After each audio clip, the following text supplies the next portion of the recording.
Mom said Santa forgot us again. A broken bar. The boy's voice was small, almost swallowed by the winter wind, but the words landed like a stone in the chest of the lonely billionaire sitting at the bus stop. And if you stay with me until the very end, you'll see how one forgotten Christmas changed more lives than anyone could imagine. So gently tape like, subscribe, and let this story warm a place in your heart tonight.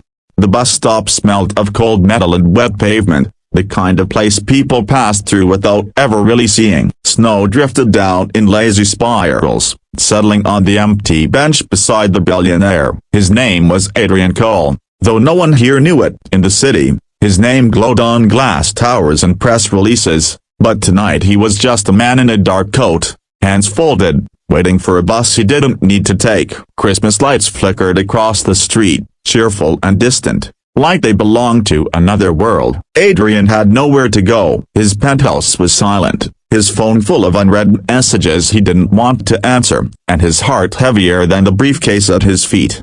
That was when the boy spoke. He couldn't have been more than 8, bundled in a too-thin jacket, sneakers soaked from slush. He sat beside Adrian as if it were the most natural thing in the world. No fear, no awe, just tired acceptance. Adrian glanced at him, surprised by the honesty in the child's eyes. "Forgot you?" Adrian asked quietly, unsure why he even responded. He usually avoided conversation, especially with strangers, especially tonight. The boy nodded. "Last year too," he said. "Mom tried to smile, but I heard her crying in the bathroom. She said Santa gets busy, and sometimes he misses houses. Ours must be hard to find." He shrugged, like he'd already made peace with disappointment. Adrian felt something twist inside him. He had missed things too: birthdays, anniversaries, moments that mattered, always telling himself he was busy, always promising to make it up later.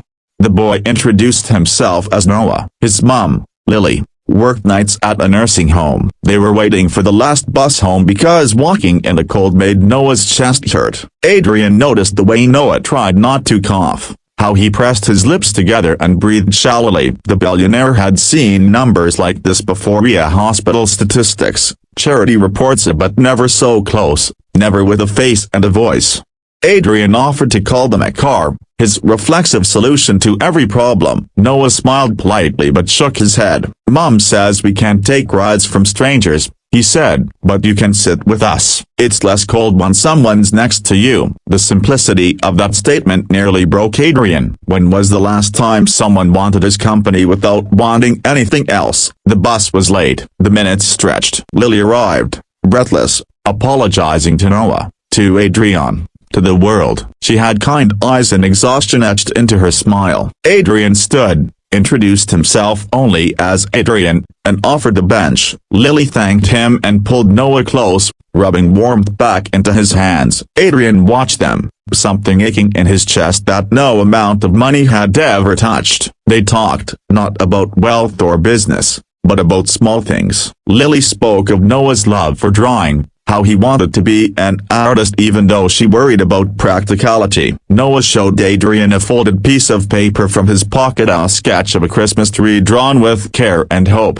"This is what I'd get if Santa remembered," he said. Adrian stared at the drawing longer than necessary. He realized, with a quiet shock, that he couldn't remember the last time he'd wanted anything so purely. The bus finally arrived, hissing to a stop. Lily gathered Noah, thanked Adrian again, and wished him a Merry Christmas that sounded like a prayer. As they boarded, Noah turned back. "Mister," he said, "if you see Santa, tell him we're by the old bakery. The door sticks." Adrian nodded, unable to speak. The doors closed. The bus pulled away. Snow filled the space they left behind. Adrian didn't take his bus. He stood there long after the lights disappeared, Noah's words echoing in his mind. Something shifted. He felt it as clearly as a decision signed in ink. He picked up his briefcase, not to leave, but to act. For the first time in years, he didn't call an assistant. He didn't delegate. He walked. He found the old bakery. The door did stick. The apartment above it was dim, the hallway cold. Adrian climbed the stairs with bags from the store down the street of food,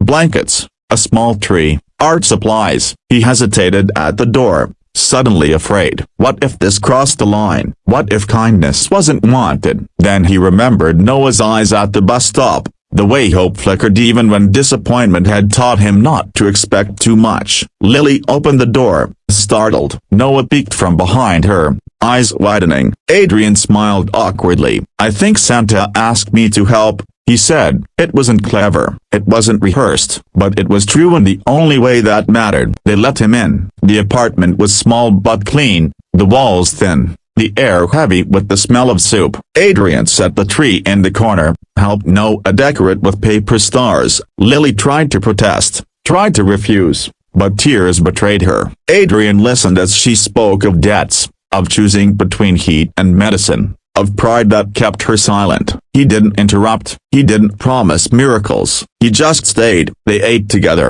they laughed. For a moment, the world outside the apartment didn't exist. When Adrian finally stood to leave, Noah hugged him without asking. "Santa didn't forget," he said confidently. "He just sent you first." Adrian walked out into the snow with wet eyes and a lighter heart than he'd felt in decades. Christmas morning dawned bright and quiet. Adrian returned, not with cameras or checks, but with breakfast and a plan. He helped Lily apply for assistance she didn't know how to navigate. He arranged medical care for Noah, quietly, respectfully. He funded the bakery's renovation so Lily could work closer to home. He didn't announce it, he didn't brand it, he just showed up. Weeks turned into months. Adrian kept showing up, and not just for them, but for others. Bus stops became places of possibility instead of waiting. His wealth, once a wall, became a bridge. He learned names, he listened to stories, he felt less lonely each time he chose connection over comfort. On the next Christmas Eve,